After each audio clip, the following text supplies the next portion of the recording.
Ya, tapi intinya paham dulu langkah-langkahnya itu seperti apa. Oke, ada yang ingin bertanya? Saya, Bu. Ada? Ada. Sederhana memang bubble sort ini.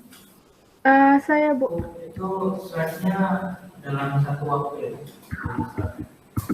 Sekarang pertama dia menunjukkan. Lalu di pertukaran itu cuma sekali. Pertukaran? Ya. Pertukarannya berkali-kali.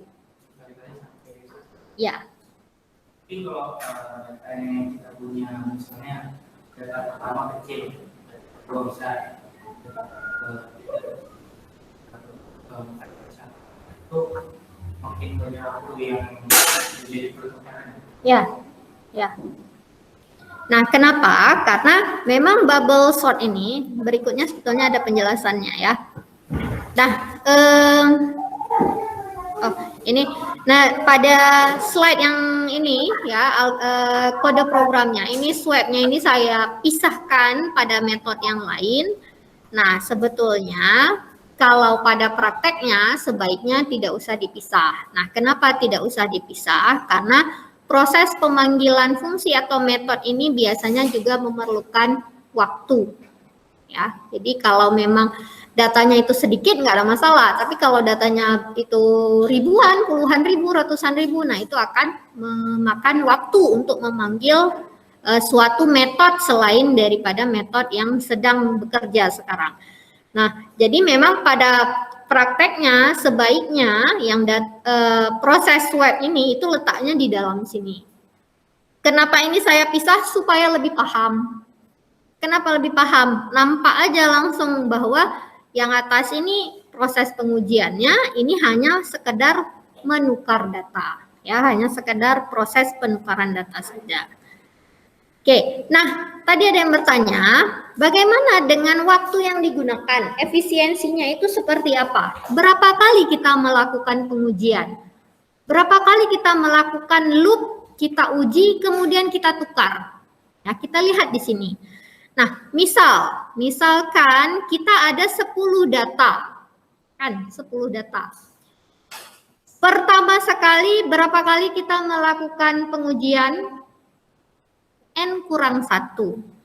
Kan, N kurang 1, 9. Ya, N kurang 1, 9. Kenapa 9?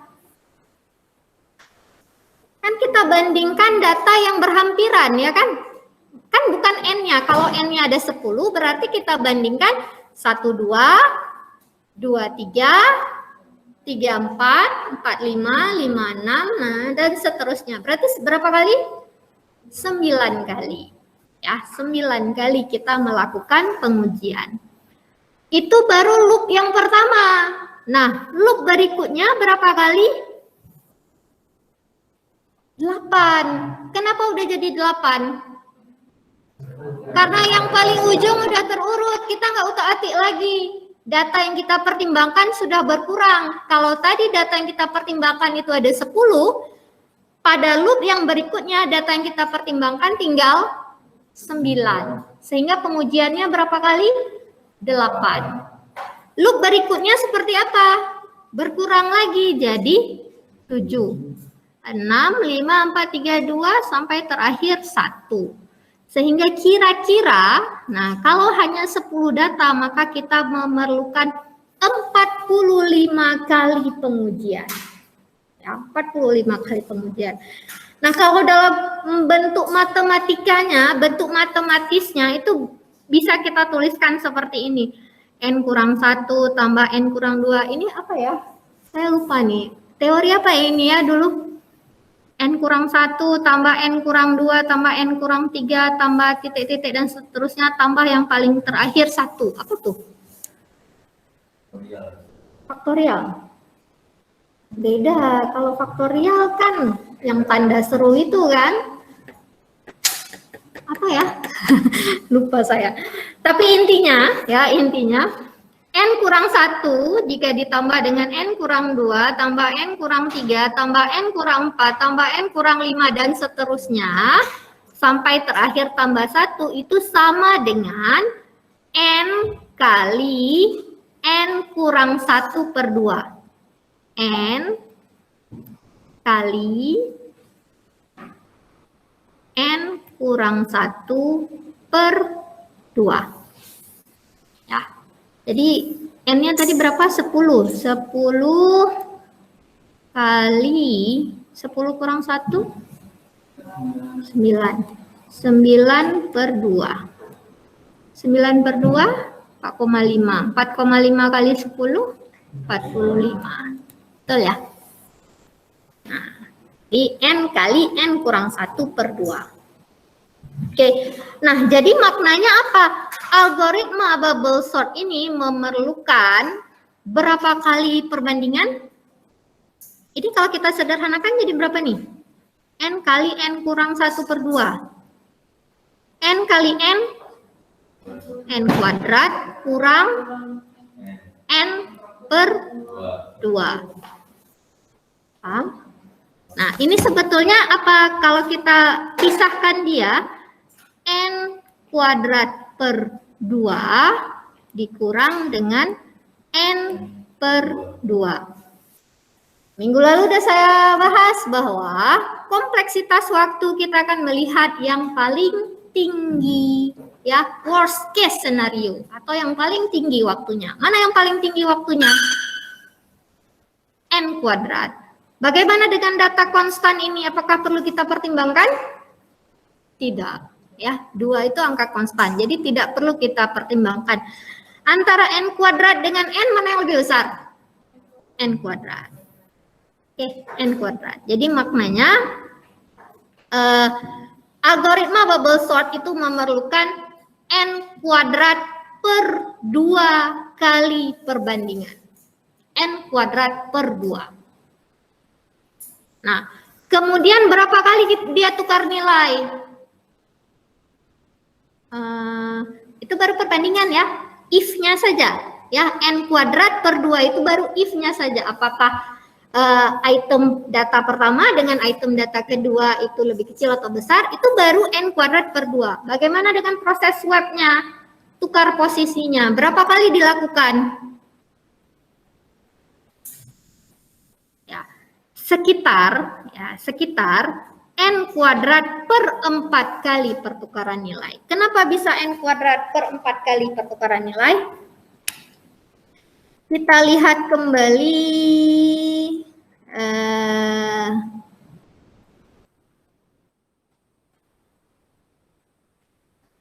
mana dia ya?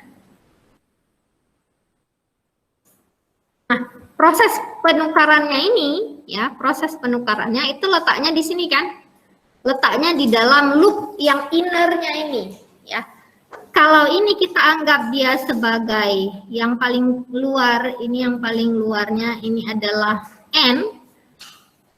Ini juga sebagai N. Nah, yang di dalam ini berarti dibagi 2 lagi. Kalau ini tadi pengujiannya itu dilakukan sebanyak N kuadrat per 2, maka yang ada di dalamnya ini dibagi 2 lagi. Sehingga berapa kali dia tukar posisi?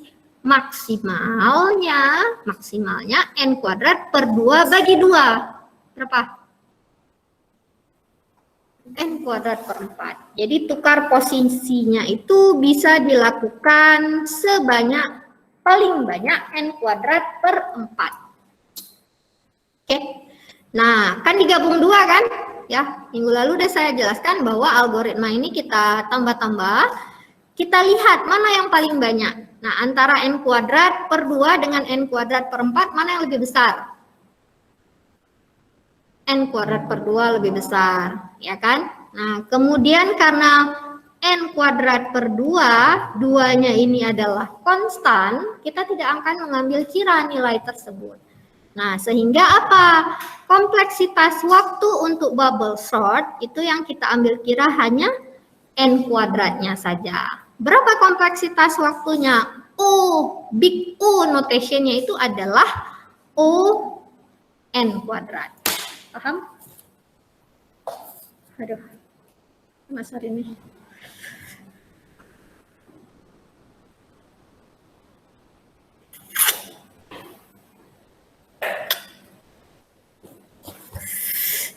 Teringat saya. Dah, sampai sini paham? Ya. Jadi algoritma bubble sort ya, kompleksitas waktunya itu adalah O(n²). Oke, nih, oh ini video nih sebetulnya. Bisa diputar di sini nggak ya?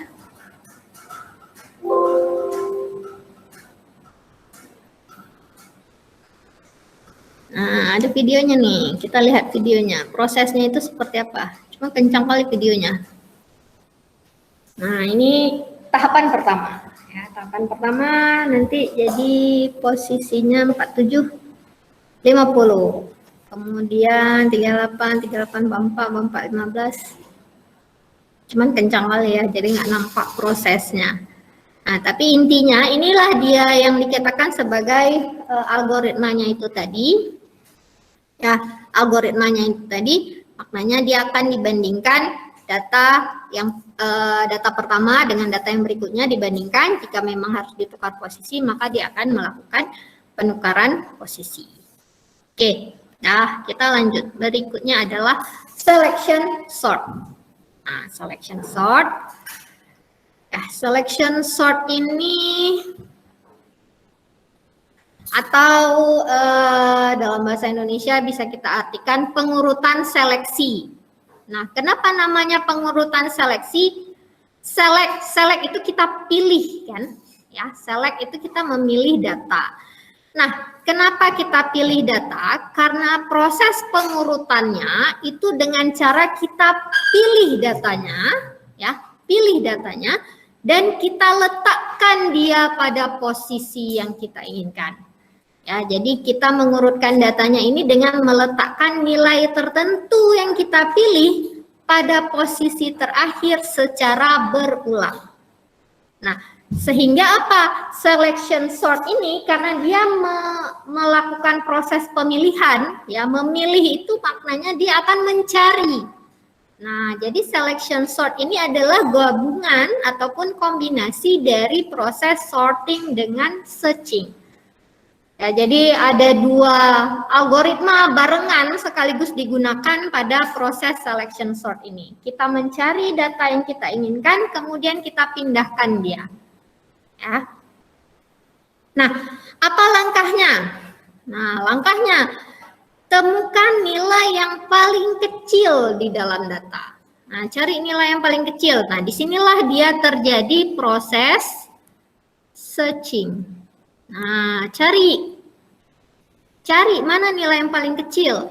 Kalau udah ketemu, maka kita akan tukar posisi nilai tersebut dengan posisi yang pertama. Nah, kemudian kita ulang, cari lagi nilai terkecil berikutnya. Kemudian kita tukar kembali dan seterusnya. Kita ulang sehingga data itu semuanya habis, selesai kita lakukan pengurutan. Jadi anggapannya kira-kira seperti ini. Ya, ini orangnya nih. Nah, kalau kita lihat ini mana yang paling kecil? 1, 2, 3, 4, 5, 6, 7, 8, 9, 10. Yang mana yang paling kecil? 4 kan? Nah, selection sort itu berarti kita select. Ini yang paling kecil, berarti yang ini kita akan tukar posisinya dengan yang pertama. Oke, nah yang pertama ini kita nggak utak-atik lagi. Nah, berikutnya data yang sisa itu adalah yang ini yang sisanya. Dari data yang sisa tadi cari mana yang paling kecil. Yang ke-1 kah? Kedua, ketiga, keempat, kelima, dan seterusnya. Mana yang paling kecil? Kedua kayaknya ya, kedua. Nah, karena dia udah posisinya di 2, kan nggak 2 ditukar sama 2 ya memang di situ posisinya. Udah, berarti kita nggak akan menukar posisi. Nah, di sini yang terurut, yang tidak terurut yang ini. Dari data yang sisanya kita pilih, select mana yang paling kecil. 1, 2, 3, 4, 5, 6. Ya, 6 yang paling kecil. Nah, yang 6 ini kita akan tukar posisinya dengan yang pertama ini. Tukar posisi. Maka yang besar ini dia pindah ke sini, yang kecil itu pindah posisinya di sini. Ya, selection sort. Nah, ini dari orang. Nah, kita lihat angka supaya lebih nampak ya. Jika ada angka seperti ini, 3, 9, 6, 1, 2. Mau kita urutkan. Ya. Data 3 ini istilahnya kita bandingkan mana yang lebih kecil daripada 3. 3 dengan 9, tetap 3. 3 dengan 6, 3 dengan 1, lebih kecil 1. Karena ketemu yang lebih kecil, maka kita akan swap, kita tukar dia posisinya. Sehingga 1 pindah kemari, 3 pindah di sini. Itu dia proses select. Ya, select, cari nilai yang paling kecil. Ya, karena ini kan menaik ya, karena menaik kita mencari yang paling kecil, tapi kalau dia menurun kita cari yang paling besar. Nah, sekarang sisanya 9 kita bandingkan dengan 6. 9 lebih kecil? 6 yang lebih kecil ya. 6 yang lebih kecil. Kemudian 9 kita bandingkan dengan 3. 3 lebih kecil. Kemudian 9 kita bandingkan dengan 2. Ini yang lebih kecil. Berarti maknanya 9 kita tukar posisinya dengan 2. Maka di sini jadi 2, di sini jadi 9. Nah, berikutnya 6 dengan 3? 6 dengan 9? 6 dengan 3 tetap lebih kecil 3 ya. Jadi maknanya di sini 3-nya lebih kecil, 3 akan ditukar posisinya dengan 6, 3 di sini, 6 di sini. Kemudian 6 dengan 6, kemudian 6 dengan 9. Paham? Select. Selection sort berarti kita select, kita pilih mana nilai yang paling kecil. Kalau ketemu nilai yang paling kecil, maka kita pindah, tukar posisinya dengan data yang pertama. Nah, algoritmanya seperti ini ya. Jadi karena dia ada proses pencarian, di sini kita melakukan proses pencarian. Nah, data di sini. Nah, ini sebetulnya proses searching-nya. Ya, di sini proses searching, di sini proses tukar posisi. Jadi disinilah letaknya proses sorting-nya. Jadi dia menggabungkan searching dengan sorting. Oke. Ini coding dalam bahasa Java-nya lebih kurang seperti ini.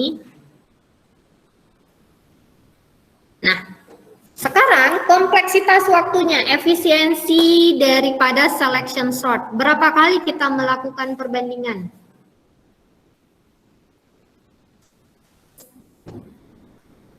Kalau ada berapa data tadi? Nah, ini ada berapa data nih? 1, 2, 3, 4, 5. Berapa kali pada tahap pertama kita melakukan perbandingan? Hah? 5 lah. Kan? 3 sama 9. 1. Kemudian 3 dengan 6. Kemudian 3 dengan 1. Kan? 3 dengan 2. Ya.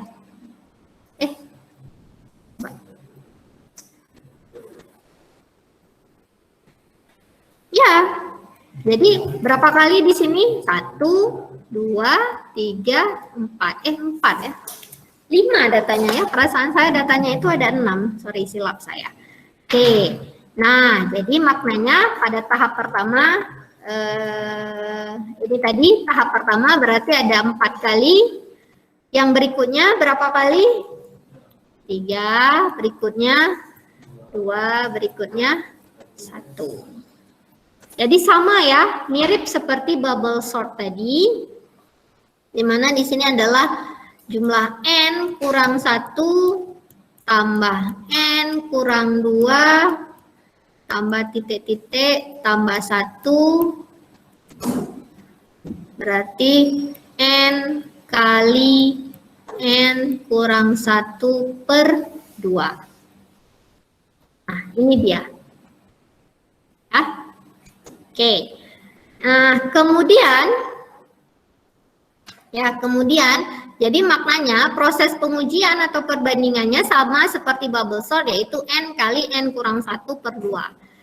Namun, Nah, namun kesannya mirip ya, seperti bubble sort, pengujiannya sama, tapi proses swabnya atau tukar posisinya ini kurang dari 10 kali. Kenapa kurang dari 10 kali? Ini kalau datanya ada 10 ya. Kalau datanya ada 10, maka proses tukarnya itu kurang dari 10 kali. Kenapa?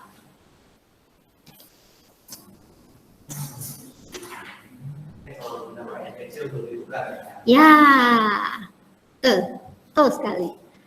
Kalau bubble sort, setiap pasangan itu dia akan kalau posisinya lebih kecil, kan dia tukar, ya kan?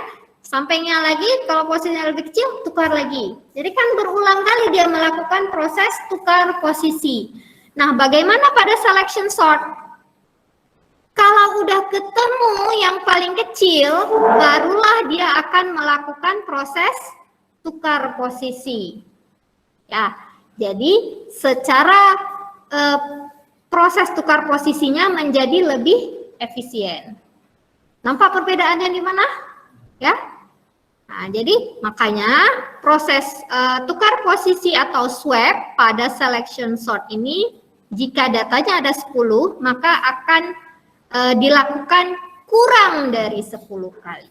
Ya, kurang dari 10 kali. Nah, sehingga apa?